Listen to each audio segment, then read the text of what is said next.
Estimados amigos de Socioecosistemas, vamos a conversar sobre tenencia de tierras comunales amazónicas. Tenemos unas 11 categorías de tierras. En primer lugar, tierras indígenas en propiedad. Y ahí tenemos tierras que han sido tituladas bajo el título comunal, las conocidas comunidades nativas amazónicas. También tenemos tierras de propiedad comunal con áreas que han sido cedidas como partes de bosque, pero que fueron tituladas el conjunto, la tierra agrícola y el bosque, como parte del título comunal. Estas áreas existen de acuerdo a la legislación que estuvo vigente entre 1974 y 1978. Es decir, que hasta aquí tenemos dos tipos de tierras comunales indígenas amazónicas bajo título de propiedad. Unas, las tierras que incluyen áreas de bosque, titulados ambos, la tierra agrícola y el bosque, como dentro de un título de propiedad comunal. Esto ocurrió, como digo, entre 1974 y 1978. Con posterioridad a 1978, solo tenemos que la legislación va a permitir la titulación bajo título comunal de propiedad a la parte agrícola del suelo, mientras que el área forestal será titulada bajo un contrato de cesión en uso. Esto ocurre, como digo, con posterioridad a 1978 y hasta la fecha. Luego tenemos tierras de pueblos indígenas que se encuentran dentro de áreas forestales del Estado. En áreas protegidas, por ejemplo, tenemos la posesión de pueblos indígenas dentro de áreas protegidas que no reconocen explícitamente sus derechos, pero sí reconocen la existencia de pueblos indígenas al interior de ellos. Este es el caso, por ejemplo, del Parque Nacional del Manu, que tiene los asentamientos de Tayacome, Yomibato, Palotoa Teparo. Todos estos son asentamientos indígenas, pueblo machiguenga, pero no han sido titulados bajo títulos de propiedad comunal aún. Un segundo grupo de posesión indígena dentro de bosques de propiedad del Estado son las reservas comunales. Estas son áreas generalmente colindantes con comunidades nativas que se titulan para el aprovechamiento sostenible de recursos naturales. Son un tipo de área natural protegida y son generalmente áreas que están rodeadas de comunidades nativas, pero el área en sí misma como área comunal es propiedad del Estado y es considerada un área protegida. Un tercer caso son las áreas de posesión de pueblos indígenas no contactados o en aislamiento que se encuentran dentro de áreas protegidas. Esto es el caso del Parque Nacional Alto Purús, el caso del Parque Nacional Cordillera Azul, donde el instrumento de creación reconoce la existencia de estos pueblos indígenas en aislamiento, y por tratarse de pueblos indígenas en aislamiento con los cuales hay que proteger su territorio, pero no es posible por las características de la relación establecer los procedimientos para titularlos, entonces se reconoce la existencia de ellos, se les reconoce su uso del territorio y eventualmente en un futuro, cuando entren en un proceso de contacto inicial, cuando ellos así lo planteen, podrá entonces recién pensarse en un proceso de titulación comunal. Otras áreas de posesión de pueblos indígenas dentro de áreas de bosques son los casos de bosques que ya no son áreas protegidas, sino que son parte del patrimonio forestal, como bosques de producción. Y ahí tenemos pueblos indígenas que están dentro de áreas de concesiones forestales. Este es el caso, por ejemplo, en la zona del Tahuamanu, donde tenemos concesiones forestales con reportes de la presencia de estos pueblos indígenas dentro de esas áreas. En la zona del Tahuamanu, en la zona del Piedras, hay varios de estos pueblos, algunos de ellos Mashcopiro, otros cuya identificación no ha sido posible aún, que habitan dentro de áreas de concesión forestal. Un siguiente caso es el de pueblos indígenas que están en proceso de obtener su reconocimiento y titulación. Existen un conjunto de aproximadamente 430 comunidades que están en la situación de obtener el reconocimiento como comunidad nativa primero y luego delimitar el polígono comunal, o ya han sido reconocidas y falta reconocer ese polígono comunal. Y un tercer caso, que son pueblos indígenas también en posesión de áreas de bosque, pero que aún no han iniciado ni el reconocimiento ni la titulación, por supuesto. Estos son casos un poquito más vulnerables, son casos en los cuales ni las propias organizaciones indígenas los conocen ni los han determinado, y aquí hay un número indeterminado de comunidades en esa situación.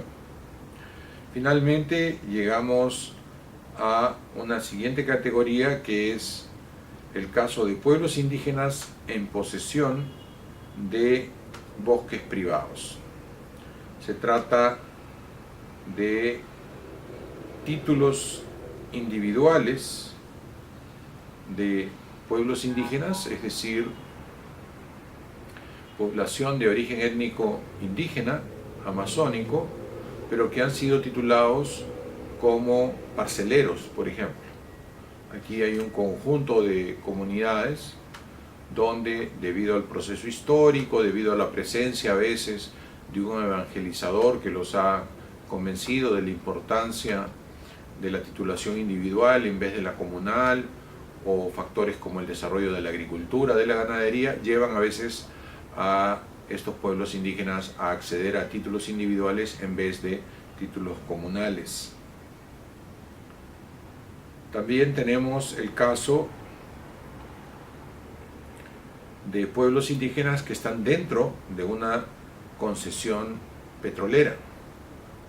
En esos casos, el área está bajo administración de un titular de un contrato de hidrocarburos, y los pueblos indígenas, a veces en contacto inicial, a veces en otra situación, están en proceso de en algún momento lograr su titulación comunal. También tenemos los casos de concesiones forestales ya determinadas, donde hay pueblos indígenas no contactados. Estos son casos, como decía, en la zona del Tahuamanu, del Piedras, hay concesiones forestales con presencia de pueblos indígenas Mashcopiro dentro de ellos, ¿no? Entonces, en total tenemos unas 11 situaciones diferentes,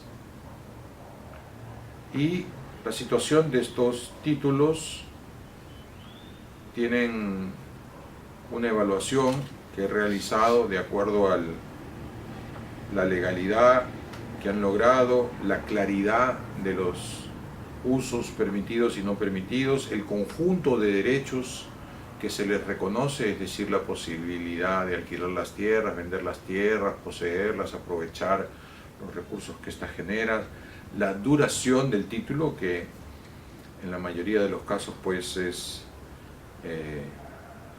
indeterminada, es decir, a perpetuidad. El tema del género, ¿no? Nuestra titulación no distingue el tema del género en el caso de los titulares de estas tierras. Luego hay un segundo grupo de características que tienen que ver con mecanismos de queja sobre la afectación del territorio comunal, mecanismos de resolución de conflictos, elementos para permitir una compensación en caso que estas tierras sean afectadas, el número y la naturaleza de restricciones que sufren los derechos dentro de estos polígonos, las garantías legales frente a la extinción unilateral de derechos y finalmente un tercer grupo de derechos que tienen que ver con la participación en las decisiones y en relación con políticas públicas que afecten estas áreas, la seguridad de la sostenibilidad del bosque y el empoderamiento económico de los titulares de estas áreas. Entonces, aplicando todos estos criterios a los diferentes tipos de tierras que hemos expresado, que son 11 tipos diferentes, tenemos que, para el caso de bosques y tierras que están bajo título de propiedad comunal, la situación de este conjunto de derechos es de una fortaleza moderada. En el caso de tierras que están bajo título de propiedad comunal, igualmente la fortaleza de estos derechos es moderada. En el caso de tierras indígenas dentro de áreas protegidas, tenemos los pueblos indígenas en posesión de áreas protegidas que tienen una fortaleza de sus derechos que es débil. En el caso de las áreas de reserva comunal, ahí tenemos una fortaleza de derechos que es moderada. En el caso de pueblos indígenas en aislamiento que están en posesión de áreas protegidas, su fortaleza de derechos es débil.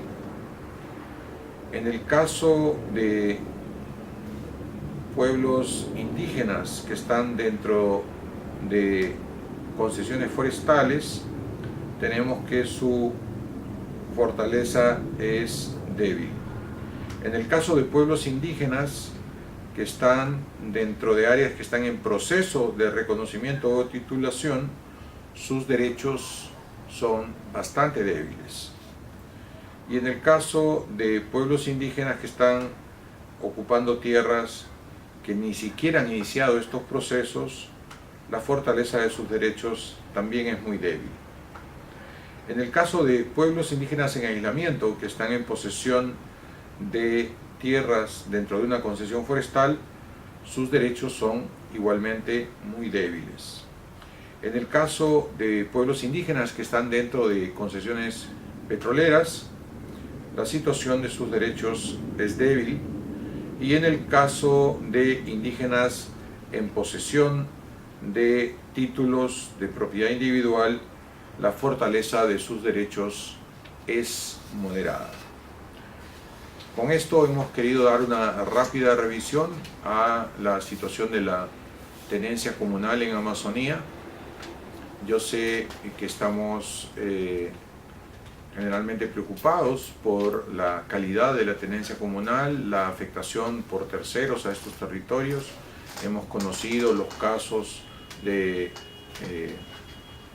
asesinatos que ocurren a veces alrededor de estos temas, el famoso caso de Edwin Chota y la titulación de la comunidad de Sahueto, pero es importante decir también que en comparación con el caso de África o con el caso de países asiáticos como Indonesia, América Latina tiene una situación de fortaleza de derechos que es un poquito más sólida que la situación que enfrentan los hermanos en África y en Asia. Con todas las dificultades que tenemos en América Latina, con todos los problemas que enfrentan los defensores de derechos y los hermanos indígenas que buscan la subtitulación de sus tierras, su situación es comparativamente mejor que la situación en África, donde muchas veces no se ha definido ni siquiera el estatus legal de los derechos que estos gozan.